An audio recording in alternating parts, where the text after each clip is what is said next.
Good morning. This is another edition of the Passball Show, brought to you by JohnPielli.com, by St. Aloysius Church and School in Jackson, New Jersey, by Two Ways, One Passion Food Truck located in Scranton, Pennsylvania. Handful of stuff we're going to get into today in the world of baseball, sports, and unified American. As always, happy to be with you. I was thinking about, as we're getting towards the end of the baseball season, we're obviously a bizarre season. I still have a hard time grasping the concept that 16 out of the 30 MLB teams will be in the postseason. And I'm going to talk about a team that's probably on the outside looking in and the possibility of what they should be doing going forward.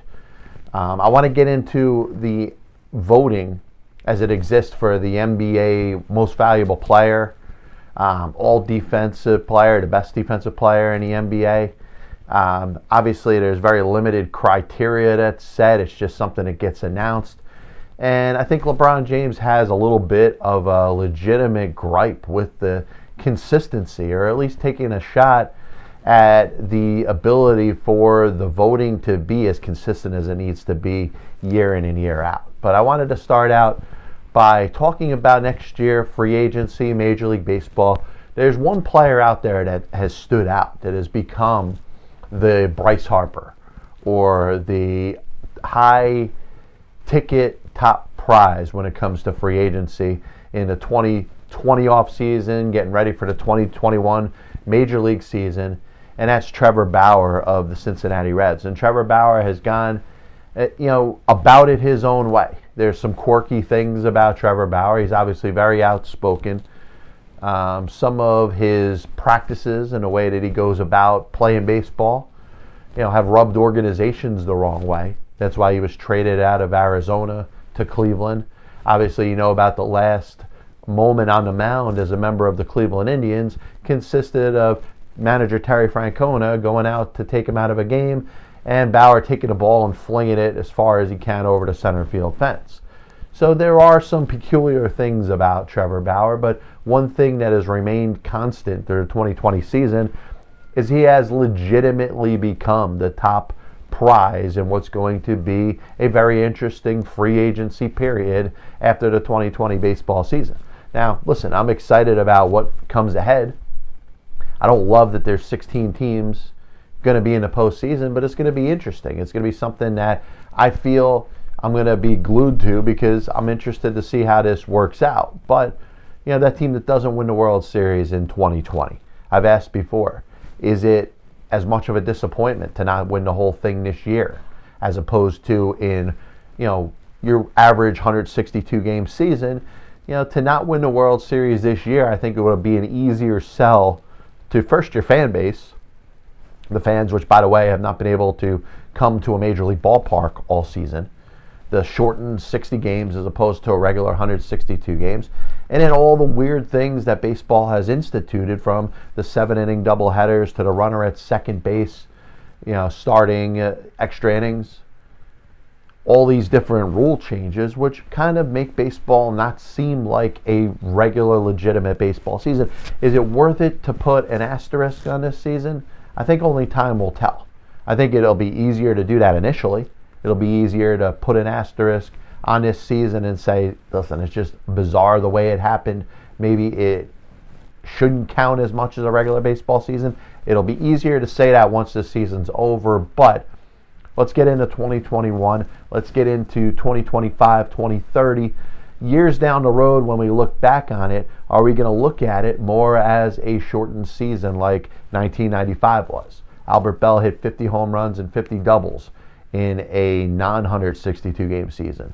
The 1981 split season, which had two teams in the National League, the Cincinnati Reds and the St. Louis Cardinals, both win more games than any other team in their divisions and not make the playoffs because the season was split set the way it was. We don't look back on it and say that season didn't count as much and the Dodgers are not as much of a World Series champion as any other team before it or after it. So I think as time goes by, the same thing is going to kind of apply to this 2020 baseball season. But back to what I was talking about, Trevor Bauer probably at this point, pretty much has it in his own hands to win the Cy Young in the National League.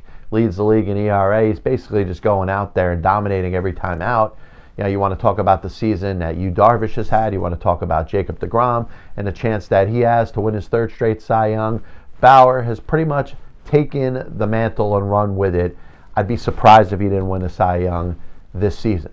And obviously it doesn't work out any better for Trevor Bauer, who has waited. He had opportunities with the Cleveland Indians to sign what would have probably been a team-friendly extension to remain in Cleveland for a couple more years, to maybe buy out some of his arbitration years and get them into a fixed salary. But Bauer decides he wants to go each year and get the most amount of money that he possibly can as he gets set to free agency. And it's going to culminate with the opportunity to be on the open market and be probably, without a doubt, I think without a doubt, maybe something will change before here and the season ends, but I think he will be the most sought-after player in free agency. The opportunity to go out there in free agency and get well over $200 million in his next contract.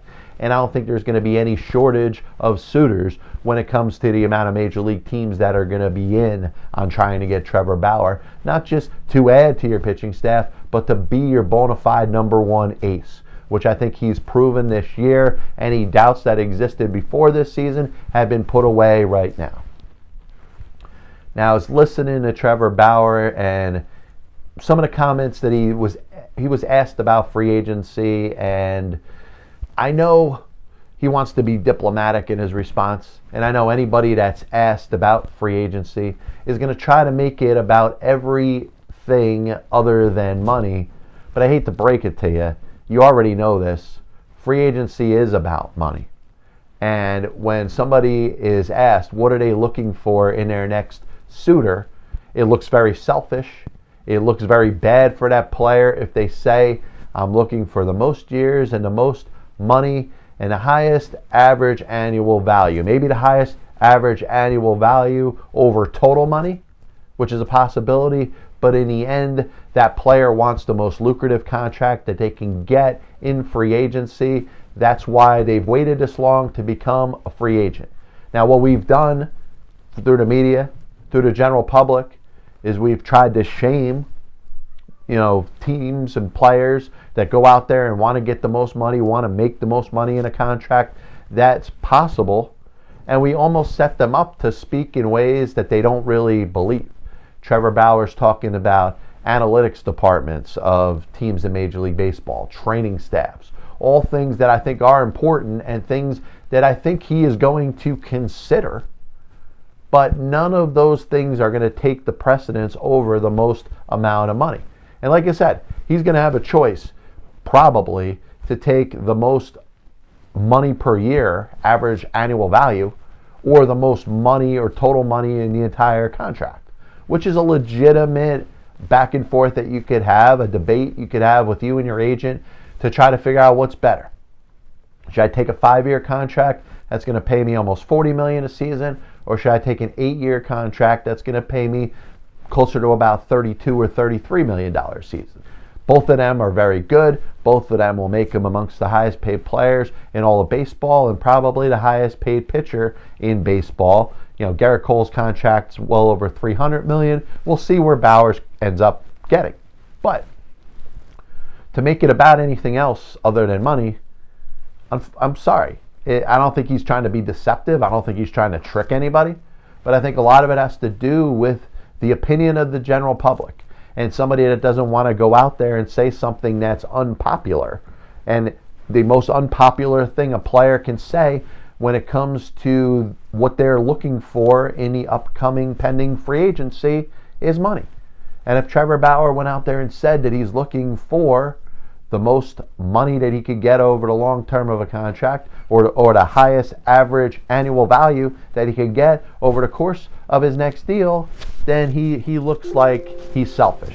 He looks like all he cares about is money. So the general public and the media is basically setting him up that if he tells the truth, which by the way we already know that every free agent is looking for the most money, that player doesn't look great in the public's eyes.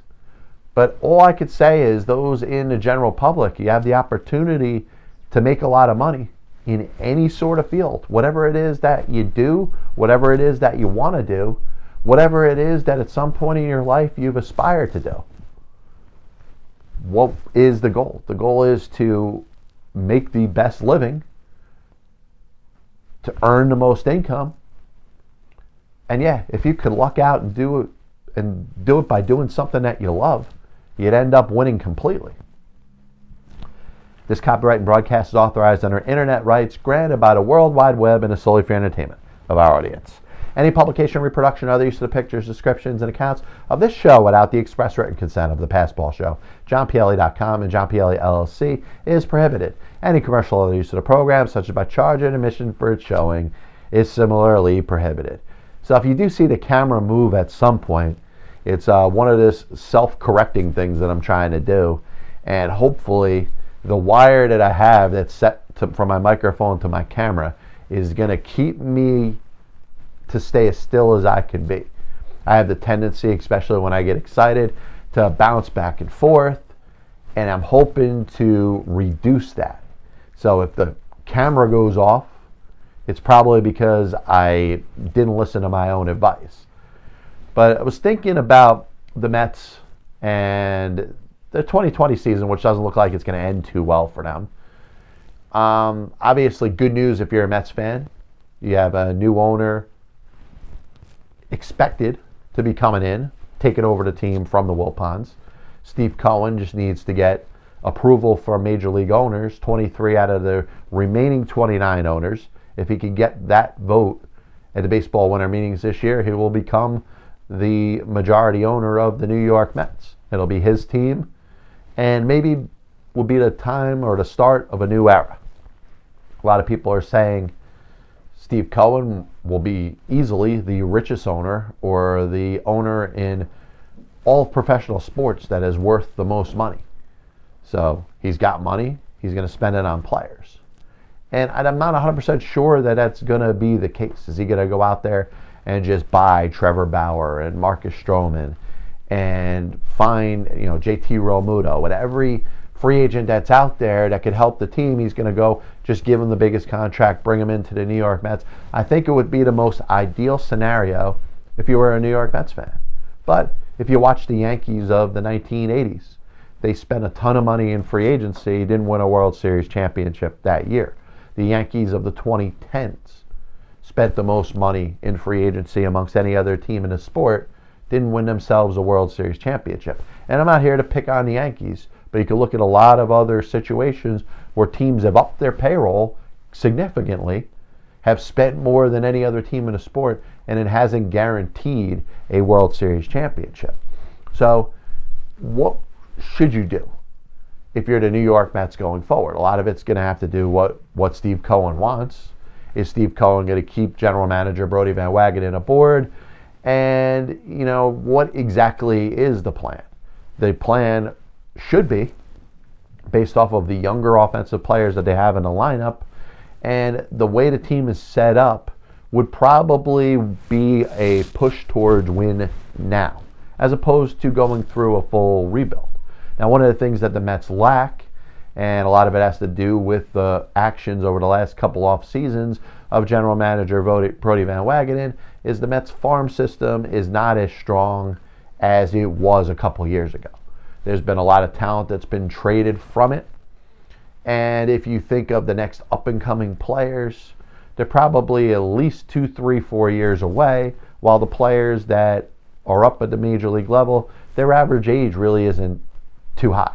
You think of Michael Conforto and Brandon Nimmo being some of the elder statesmen, not named Robinson Cano, and other players, of course, like Pete Alonso and Jeff McNeil, and of course, Ahmed Rosario and Andres Jimenez and J.D. Davis. And, you think of the younger players that are on this team, Dominic Smith, and a great year that he's having. So if you're going to get yourself in a position to want to win next year, you'd probably tackle free agency. Now, if you're going to tackle free agency, maybe Steve Cohen says, hey, I don't care about the luxury tax. I'll up my payroll from $60 million and have to pay the penalties over the next couple seasons, or maybe he decides not to do that. I'm about to talk about something that's not going to be popular. I'm going to talk about something that will probably piss off a lot of Mets fans by me suggesting it. But all I ask is hear me out. Here are a couple reasons why I may go out here and suggest this. The Mets don't have a bigger asset in their organization than Jacob deGrom. Jacob deGrom has a value right now that will never be topped. And I was talking about Trevor Bauer probably being the favorite to win the Cy Young this year, and I don't think it's crazy to say that. deGrom will be in the mix. I wouldn't be shocked if he was in the top 3 when you talk about the finalists. Maybe him and Darvish and Bauer, and I think Bauer will win it pretty going away unless deGrom goes out there and throws a no-hitter or something in his next start or two. But that being said, Jacob deGrom has been the best pitcher in baseball over the last 3 years. The 2 Cy Youngs this year, right up on the cusp of winning a 3rd straight Cy Young. Listen, he could pitch as well as he has over the last couple of years. It still might not be as good as he's pitched this year or last year or the year before. Now, you're talking about studying the market, which obviously Steve Cohen has a lot of experience doing. You have an asset that will never be worth any more than it is right now. And I've gone this far without saying it because I know as soon as I say it, fans are going to be pretty pissed off. You don't have to be a Met fan to be pissed off at me for saying this. What if the Mets entertained the possibility of trading Jacob deGrom? And I understand you're talking about another, 3-4 years left on the contract that he just signed. Hope is, if you're a Mets fan, that you have a player like this that could be a franchise player, could spend the rest of his career with the New York Mets. I was looking at longevity when it comes to most consecutive seasons played for the New York Mets without playing for anybody else. And you got Ed Kranepool, you got David Wright, and then the next player that comes out there is a backup catcher by the name of Ron Hodges. So outside of that, there's been nobody that has spent any longer with the Mets consecutively, has started his career and ended his career with the same team. Tom Seaver, who of course, we're within a couple weeks of just losing him, which is unfortunate. Sad that we lost a baseball great, not just a Met great. And one of the things that sucked about looking back at Tom Seaver's career is he didn't get a chance to start it and end it with the New York Mets. The trade that was made in 1976, Tom Seaver to the Reds for Pat Zachary, Dan Norman, Steve Henderson, and Doug Flynn, obviously was not a good trade for the New York Mets. And to entertain the possibility of trading Jacob deGrom will bring back memories like that. Now, when I suggest consider trading Jacob deGrom, more than likely it's not going to result in a Jacob deGrom trade because I'm up in the ante and I'm asking any team that is going to consider a trade for Jacob deGrom to part with an absolute significant package. And I have 10 teams right here with 10 packages of 5 players that I want back for Jacob deGrom if we're going to make a trade. Now, if you're a fan of any one of these other 10 teams, odds are, once I make this suggestion, you're going to say, you know what, you could have Jacob deGrom. But I'm talking about a 2-time defending Cy Young Award winner who will have a chance, a small chance, but still a chance of winning his 3rd straight Cy Young. He's been the best pitcher in baseball over the past 3 years. Now, most of these teams do not have a pitcher that's on the planet of Jacob deGrom, though a couple do. But if you're not going to go out there and spend on Trevor Bauer in free agency, maybe if Jacob deGrom was available, you'd consider pulling off one of these trades. Now, each one of these trade proposals have something in common. I want 4 pitchers, most likely in most scenarios 2 starters and 2 relievers, but some of the packages differ. And I want 1 significant position player back. So a total of 5 players. Understand that if Jacob deGrom is, the possibility will even exist of him being traded from the New York Mets, the Mets are going to ask for a 5-player package back, headlined by 4 pitchers. So the first team I want to talk about is the Tampa Bay Rays. And the Tampa Bay Rays obviously have a great farm system, some very good potential Major League ready pitchers. And if I'm the Mets, I ask for Brett Honeywell. I ask for Brendan McKay, Shane Baz, Nick Bitsko, and shortstop Greg Jones, who's the team number 1 overall pick in 2019. Now, if I'm the Tampa Bay Rays, I probably say no. But if you think about it from the Rays' perspective, you add Jacob deGrom to lead a staff that has Blake Snell and has Tyler Glasnow, and you talk Charlie Morton into coming back for another season in 2021. You're talking about a team that has a legitimate chance of winning a World Series. And I think the Rays, with their small market mentality, it's got them to this point. But the team that they have right now, outside of a shortened season, like a 60-game season, I don't think over the course of 162 in a postseason has the ability to win the World Series. With Jacob deGrom, I think they will. Another team I want to talk about in that same boat is the Oakland Athletics. And the Oakland Athletics, Moneyball, the whole philosophy that other teams have picked off of them. Obviously originated with Billy Beane and started before that with Sandy Alderson. The Athletics, once again, year in and year out, have a team that's right up on the cusp. When it comes to their players playing out, getting to free agency, they don't have the wherewithal or the ability through their finances to be able to keep their players long term. They go out there and they say, hey, this is an investment on Jacob deGrom the next 3-4 seasons.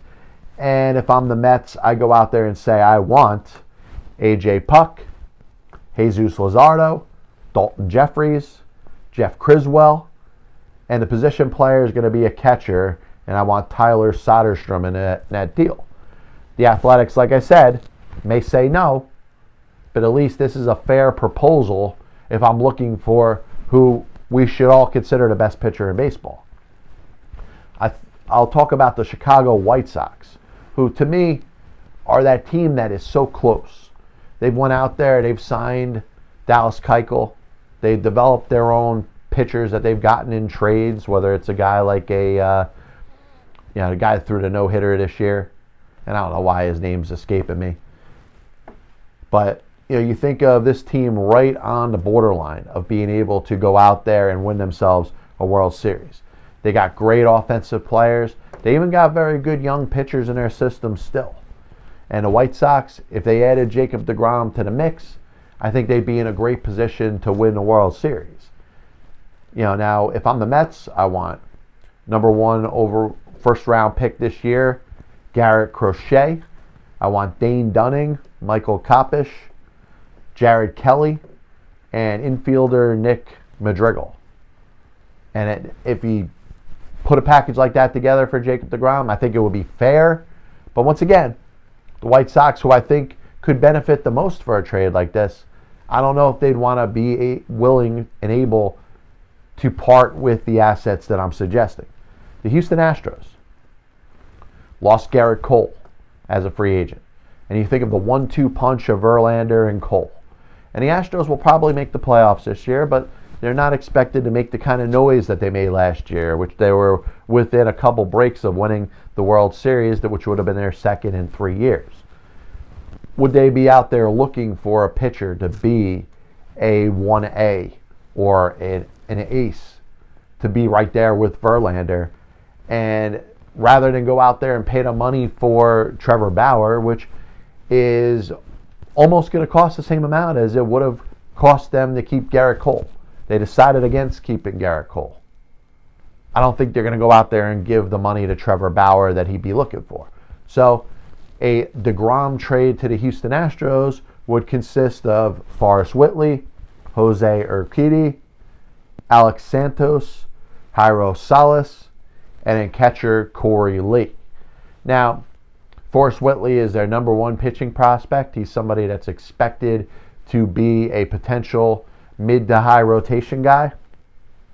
And I think there's a lot of potential in the other pitchers there. Now, from the Mets' perspective, and I haven't really talked about this, why would you want to trade Jacob deGrom? Well, I think, number 1, you free deGrom's contract for a considerable return, which if you looked at what I've asked in return in the couple packages that I've talked about from Tampa Bay, from Oakland, from Houston, and Chicago, respectively, It strengthens their farm system, gives them a ton of young pitching that they're going to have, hopefully, on their pitching staff for years to come. And oh yeah, frees up money if they want to go out there and sign Trevor Bauer, or they decide that they want to bring back Marcus Stroman. They go out there and do that. Obviously, you could have deGrom and Bauer and Stroman if you're Steve Cohen and you're just flipping money around. But if you want to strengthen your farm system, have some good young pitching to go with your young hitting, I don't think it's insane to suggest it at this point. And I know a lot of people, like I said, they're already pissed at me. They probably turned the show off because they don't want to hear about anybody talking about the possibility of trading Jacob deGrom. Now, based off the returns, I think it would open up some eyes if some of you had listened and say, hey, it's a nice return you get back from Tampa Bay. It's a nice return you get back from Oakland or Houston or Chicago. And obviously some of them will be better than others. But when it comes down to it, you think of the player and obviously how much he means for the franchise. And when it's all said and done, would I have the balls to pull the trigger? The answer would probably be no, because there would be a huge risk involved. I don't know if Dan Norman, Doug Flynn, Steve Henderson, and Pat Zachary were thought about to be as bad as they ended up turning up. Steve Henderson hit a couple home runs. Doug Flynn made an all-star team. They certainly didn't get the value of Tom Seaver when they traded him. And the fear would exist that no matter what the package would be coming back, will these players ever live up to what they would ended up being traded for? And you look at a team like Seattle, and I throw this out there as a joke, and I ended up putting 10 total proposals together. I don't know if I'm really going to go through all of them, but maybe I'll post them up on my website, johnpielli.com. I want to put a couple just to entertain you. How about a possibility of a Jacob deGrom trade to the Seattle Mariners? Now, you're talking about two really good outfield prospects that they have. One of them, his name is Jarred Kelenic. And Kelenic was a player that a lot of fans still believe was can't miss when it comes to the New York Mets. And Kelenic obviously goes right to the top when it comes to the best and top prospects in all of Major League Baseball. And, you would expect, hey, if the Mets were making a trade with the Seattle Mariners, why would you not trade back for Jarred Kelenic? Now I want to make this fair for the other teams. And I think it would be. If you really wanted to make it fair, and as I'm obviously trying to do more than one thing at one time and I can't do it, you think about the possibility, and I apologize before, the pitcher I was thinking about is Lucas Giolito, who took me about 10 minutes to actually get him in my head. But imagine a White Sox rotation with Giolito and Jacob deGrom. That'd be pretty insane. Dallas Keuchel, a little Gio Gonzalez, and anybody else that you want to slide in there, Ronaldo Lopez. I think it would be worth it if you were the White Sox to trade Garrett Crochet, Dane Dunning, Michael Kopech, Jared Kelly, and Nick Madrigal to the Mets in this deal. But as I'm thinking about it, you got the Seattle Mariners. They would want to hold on to Kelenic. They got another outfield prospect that I couldn't look up as we speak that they're going to hold on to. Their first baseman, Kyle Lewis, is out there. He's going to be a star. A lot of the other players that they're looking at to be part of their future are up there at the major league level, the J.P. Crawfords of the world. So what would a package for Jacob deGrom look like with the Seattle Mariners? You know that Jerry Dipoto, yes, he wants to have a nice rebuild. He wants to build this team to win for years, but he can't hold back the urge of making a trade. Now, he's made a lot of trades to try to improve the Mariners that haven't worked. He's made a lot of trades to subtract players and get younger. Some of them look like they've produced a little bit of fruit. So if I was Jerry Dipoto and Brodie Van Wagenen, assuming he's still the general manager of the Mets after this season, here's the deal that I would propose. The Mets would get back Justin Dunn. The Mets would get the other top pitching prospect that the Seattle Mariners have in George Kirby. I'd want Emerson Hancock Logan Gilbert were 2 first-round draft picks over the last couple of years, and catcher Kyle Raleigh in return. You get a catching prospect, like I said, 4 really good young pitchers. Is it enough? I don't know. Like I said, gun to my head, I think of the sentimental value that Jacob deGrom has for the Mets, and I lean towards not doing it. Yankee fans I know are listening to the program, I'm sure you'd want to hear what the Yankee Met proposal would be. And I will preface this by saying that the Mets and Yankees will never agree on a trade so significant. You may see a half-ass trade, that Anderson Garcia for Armando Benitez, the Robin Ventura for David Justice, the Frank Tanana for Kenny Greer. Those very minor trades that don't mean anything, but any trade that's going to involve a franchise type of player like Jacob deGrom will never, ever happen. No Noah Syndergaard, no Jacob deGrom, but just for shits and giggles, let's throw this out there. Let's say that you wanted to match up on a trade. If you're the Yankees, you end up parting with Davy Garcia, a guy who has had prominence already, has succeeded as being a pitcher in the Yankees rotation. Would you be so anxious to want to trade him?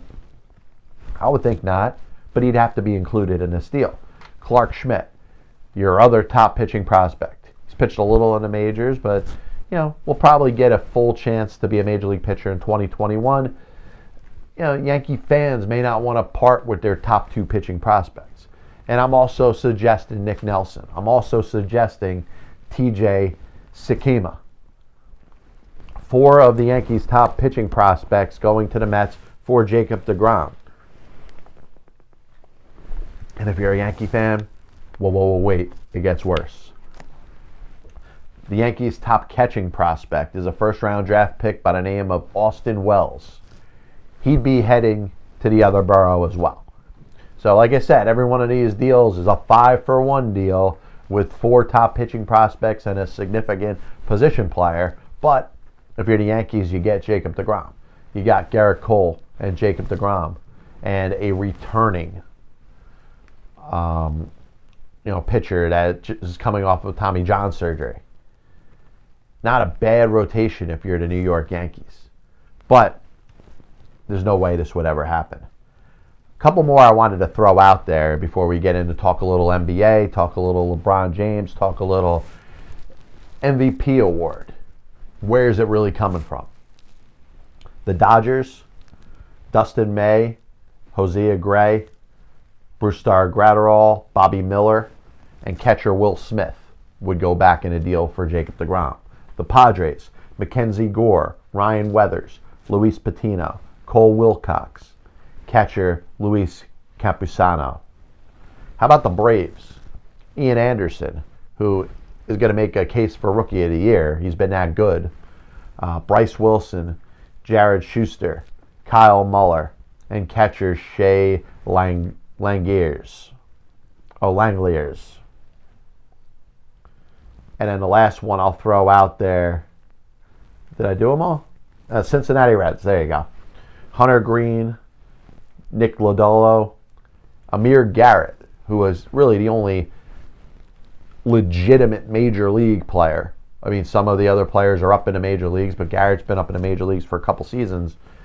Tony Santillan and catcher Tyler Stevenson. Huge hauls, and in most cases you're going to get a no from the other team. But I think if you're Brody Van Wagenen, if you're whoever else is running the New York Mets, if you're Steve Cohen and you're making these decisions, I'd at least entertain the possibility of trading Jacob deGrom. And of course, the Yankees, you're thinking of a rotation of Garrett Cole and Jacob deGrom and Luis Severino. And maybe you don't bring back James Paxton. You still got Masahiro Tanaka. You're talking about an old-time pitching staff there, potentially. So as we hit what we'll call the closing point of the Passball Show, brought to you by JohnPLA.com, by St. Aloysius Church and School in Jackson, New Jersey, by 2 Ways, One Passion Food Truck located in Scranton, Pennsylvania.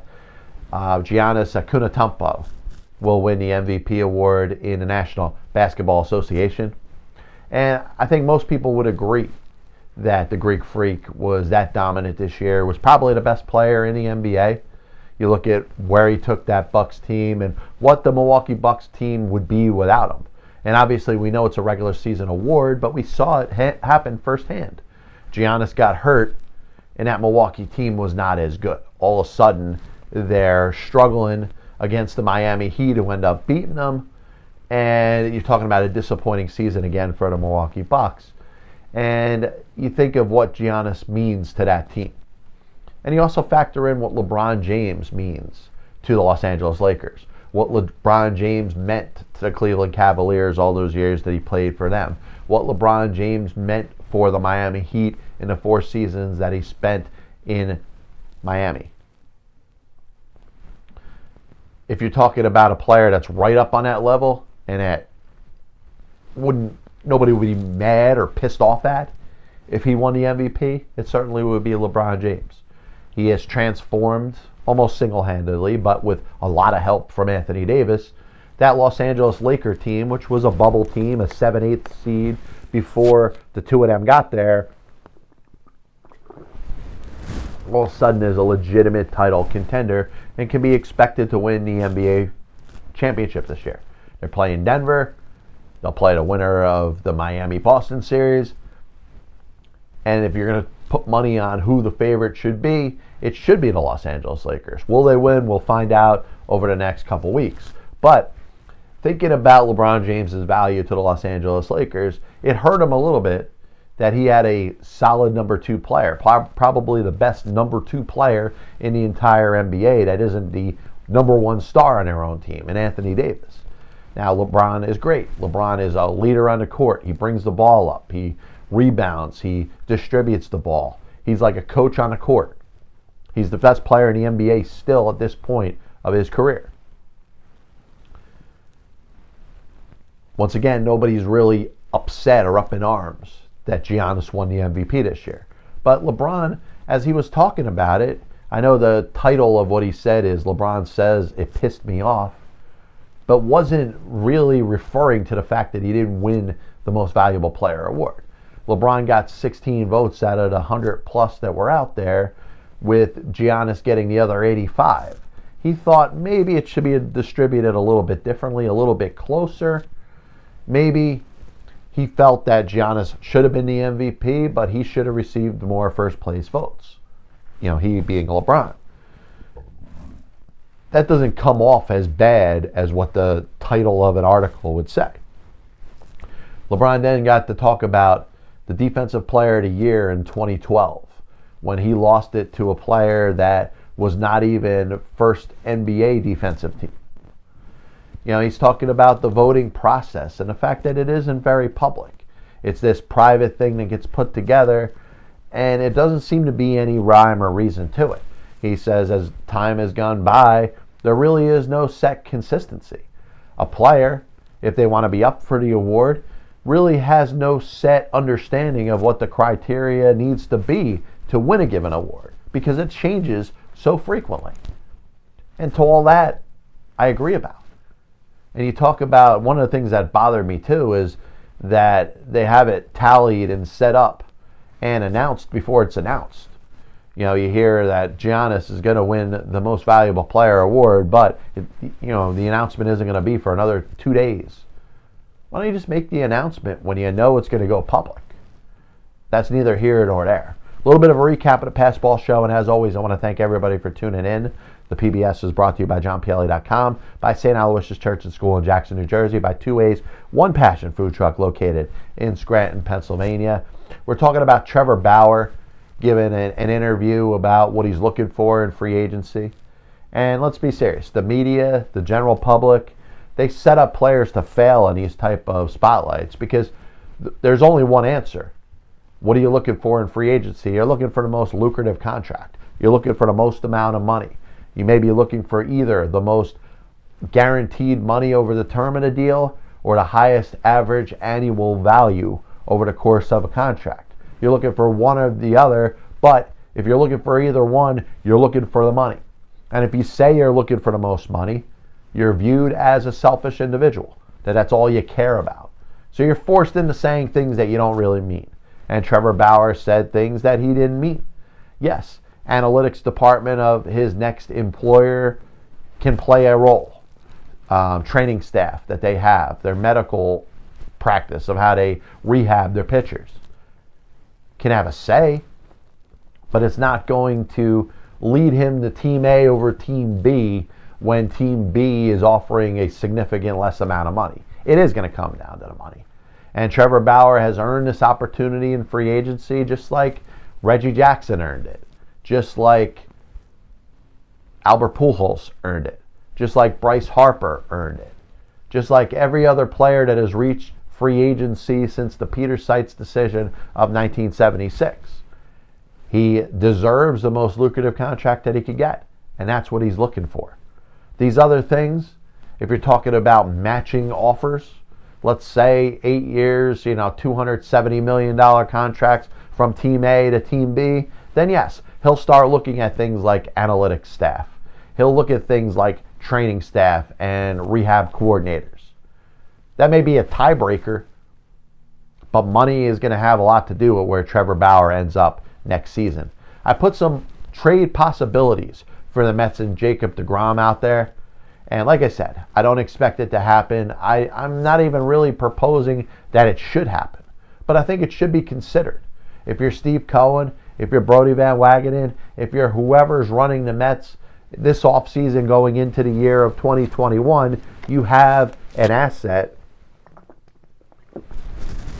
that has value that will never match how much Jacob deGrom is worth right now. And I'd at least consider it. I'd at least take 5-player offers that I'm going to write up myself and want 4 pitchers and a legitimate position player prospect coming back, all players that I expect to help my team going forward. And like I said, you take Jake's contract, he's off the books. All of a sudden you go out there and you sign Trevor Bauer or Marcus Stroman. You extend Michael Conforto and Noah Syndergaard and Pete Alonso. You start investing the money that you have into your own team. And like I said, the other side of it is Jake chance to be a Met for his entire career. You talk about Kranepool and Wright and Ron Hodges on this, I guess you'd call Mount Rushmore of Mets to start and finish their career with the New York Mets. Could Jacob deGrom be the 4th? Those are all valid points. But if you think about some possibilities of rating not just the farm system, but major league ready pitchers, you look at a starting rotation that without Jacob deGrom next year could potentially be better than the one we're looking at right now. Jake and an injured Noah Syndergaard, a terrible Steven Matz, a subpar Rick Porcello. Michael Wacha is not a major league ready starter at this point of his career. Seth Lugo, I still believe, is a reliever. And you look at a rotation that could have Brett Honeywell and Brennan McKay. And then you add Syndergaard and maybe a Marcus Stroman. All of a sudden that looks a little bit better than a top-heavy rotation that's centered around just Jake. Last thing we spoke about, LeBron James being a little upset with the process of the voting as they exist for awards in the NBA. And, some people are down on LeBron James. Some people look at him as a little bit of a complainer. Some people look at LeBron James as being perhaps a tough leader of a team or a tough teammate. But if you go that route, he's no different than Kobe Bryant. He's no different than Michael Jordan was. He's no different than Larry Bird or Wilt Chamberlain. The best players in the sport, or the best players on the team that are the best players in the sport, have always had the tendency of being tough teammates. They've always had the tendency to expect a lot out of the players that are playing with them. So you could say whatever you want about LeBron James. He's been the best player in the sport for the past almost 2 decades. And where he ranks right now, he is still a legitimate MVP candidate this past year. Did he win the award? No. Was the voting nowhere near in his favor? Yes. I don't think he had much of a gripe when it came to the award, but when he talks about different things that have happened and the inconsistency of the votes as they go for different awards, I think he makes some sense. I don't think there really is a set criteria when it comes to the NBA and the votes for the different awards that they have.